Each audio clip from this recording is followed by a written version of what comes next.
মানুষকে এখন আবার গ্রামমুখী করতে হবে, মানুষকে এখন কৃষিমুখী করতে হবে, মফস্বল শহরমুখী করতে হবে, যাতে নগরীর উপর চাপটা কমে।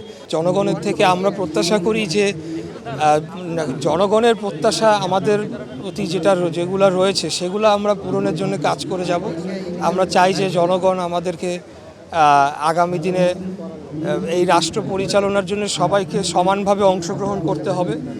যারা সরকারে রয়েছে তাদেরকেও যেমন অংশগ্রহণ করতে হবে, বিরোধী দলকে একই ভূমিকা রাখতে হবে। আমরা সংসদীয় গণতন্ত্রের মাধ্যমে বাংলাদেশের যে সকল সমস্যা রয়েছে এবং আগামী দিনে ক্লাইমেট চ্যালেঞ্জ মোকাবেলায় এবং এই আঞ্চলিক এবং ভৌগোলিক যে রাজনীতির পরিমণ্ডলে বাংলাদেশ রয়েছে সব কিছু মোকাবেলার জন্য আমি মনে করি যে সংসদীয় গণতন্ত্র পদ্ধতির মাধ্যমে এটিকে করতে হবে। তো আমাদের প্রত্যাশা এটাই থাকবে, বিরোধী দল আমাদের সহযোগিতা করুক, নতুন যারা এসেছে তারা সহযোগিতা করুক, এবং যারা ভোট দিতে যান নাই, কারণ একটা বড় অংশ তো ভোটও দিতে যান নাই, তাদেরকে বলবো যে সবার পার্টিসিপেশনের মাধ্যমে আমরা বাংলাদেশকে এগিয়ে নিয়ে যেতে চাই। আমরা তো সবগুলো সেক্টর ওয়াইজ আমাদের পরিকল্পনা ইতিমধ্যে জনগণের কাছে সেটা প্রকাশ করেছি। সেটা আমাদের জলবায়ু পরিবর্তন চ্যালেঞ্জগুলো হোক, আমাদের ঢাকা শহরের যে সমস্যাগুলো রয়েছে বর্তমান নাগরিক সমস্যা সেগুলো হোক, ঢাকার উপরে চাপ কমানো থেকে শুরু করে হোক, আমাদের যে বর্ডার সিকিউরিটি এবং আপনারা কৃষি খাতে আমাদের যে করণীয় থাকবে, শিক্ষা খাতে আমরা যে পরিবর্তনগুলো আনতে চাচ্ছি সবগুলোই তো আমরা একটা প্ল্যান দিয়েছি।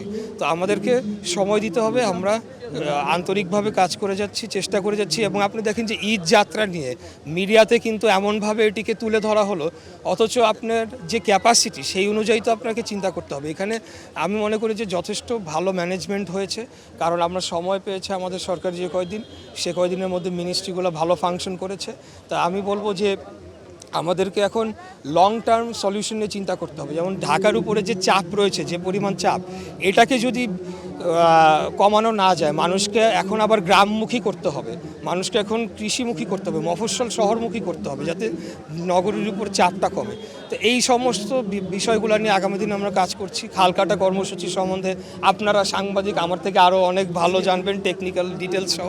তো আমরা যখন ক্যাবিনেট মিটিং করি, যেমন ফার্স্ট ক্যাবিনেট মিটিংয়ে প্রথম কাজটি ছিল আমাদের 10,000 টাকা পর্যন্ত কৃষি ঋণ মওকুফ করা, এবং সেখানে 1500 কোটি টাকা সামথিং বরাদ্দ হয়েছিল, প্রায় 13,000 কৃষক সেখানে উপকৃত হয়েছেন। তো এই ধরনের কাজগুলোর মাধ্যমে আসলে আমরা প্রান্তিক পর্যায়ে জনগোষ্ঠীরও সমস্যা দূর করতে চাই, পাশাপাশি দীর্ঘমেয়াদে আমাদের দেশকে এগিয়ে নিয়ে যেতে চাই।